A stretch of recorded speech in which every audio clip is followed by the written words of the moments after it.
రండి అయ్యా, రండి రండి. ఆ రోజు రాముడు రాయి తొక్కితే అహల్యకు శాప విమోచనం అయింది. ఈ రోజు తమరు మా గడప తొక్కితే మా ఇంటికి పాప విమోచనం అయింది. రండి.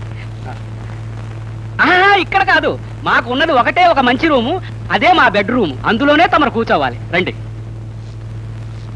ఇలా రండి బాబు, ఇలా ఇలా కూర్చోండి. బాబు మరేం అనుకోవద్దు, ఏసీ లేదు, పంఖ మాత్రం. పర్వాలేదయ్యా. ఏం పుచ్చుకుంటారు? ఏమిటి? భోజనానికి ముందు కొంచెం ఏదో ఒకటి పుచ్చుకోవాలి కదా. తెలుసు కదా బాబు. చలాయ్ చలాయ్, వస్తున్నా. ఇలా రా, నమస్కారం చేయమా. ఇలా ఇలా రా బాబు. మా చెల్లాయ్, దానికి జీవితంలో సుఖం ఏమిటో తృప్తి ఏమిటో అన్నీ తెలుసుకునే లోపలే భగవంతుడు దాని నుదుట కుంకుమ తుడిచేశాడు సార్. అయ్యా నిజంగా మీరేం అనుకోకపోతే ఒక మాట చెప్తాను. మిమ్మల్ని చూస్తూ ఉంటే నాకు దుఃఖం ఆగదు సార్. అలాగే మా చెల్లాయిని చూస్తున్నా దుఃఖం ఆగదు.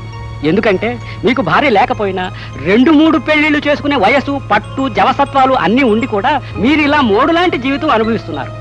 అలాగే చూడండి, చూడాలి మరి, అన్నీ ఉండి కూడా నా చెల్లెలు కూడా మీలానే మోడు లాంటి జీవితం అనుభవిస్తూ ఉంటే నా వల్ల కాదు.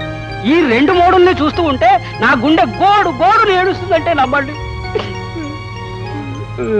మీరు మాట్లాడుతూ ఉండండి, నా ఏర్పాట్లలో ఉంటాను నేను. అమ్మాయి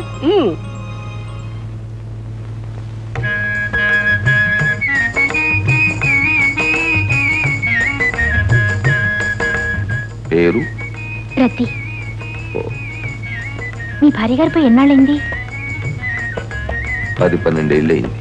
మరి ఇన్నేళ్ల నుంచి ఇంత నిగ్రహంగా ఎలా ఉండగలుగుతున్నారు? మీ ఆయన పోయి ఎన్నాళ్ళయింది?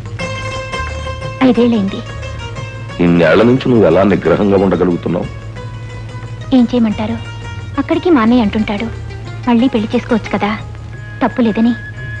మొదటి పెళ్లి వాడిని చేసుకొని అతని జీవితం నాశనం చేయటం నాకు ఇష్టం లేదు, అందుకని చేసుకోలేదు.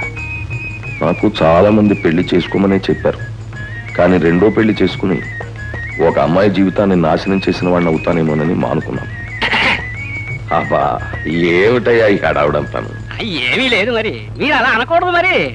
ఈ దినం నా దినం, సంతోష దినం. ఈ దినం నేను ఏమి చెబితే అది మీరు చెయ్యాలి. అమ్మాయి కలుపు. ఆగు, అలా కూర్చొని.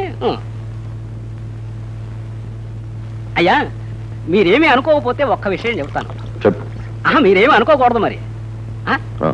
ఏమీ లేదు, ఈ 2 చేతుల్లో ఏదో ఒక చేయి పట్టుకోండి. అబ్బా, ఈ ఎడం చేయి పట్టుకున్నారు, ఎదురే లేదండి.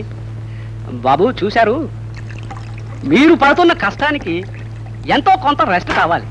మీకు అభ్యంతరం లేకపోతే ఆ రెస్ట్ ఏదో ఈ ఇంట్లో తీసుకోండి. ఈ ఇల్లు మీదనుకోండి, ఈ గది కూడా మీదే అనుకోండి, ఈ మంచము మీదే అనుకోండి, మరి నన్ను మీ బావమరిది అనుకోండి, నా చెల్లెలు మీ సొంతం అనుకోండి. కానీ శటగోపం, మీరేమి అభ్యంతరం చెప్పొద్దు. మిమ్మల్ని చూస్తున్నా, మీ విగ్రహాన్ని చూస్తున్నా, నా చెల్లెల్నే కాదు నా ప్రాణాన్ని కూడా త్యాగం చేయడానికి సాహసిస్తాను. నా తత్వం అది. నేను అలా బయటికి వెళ్ళి వస్తాను.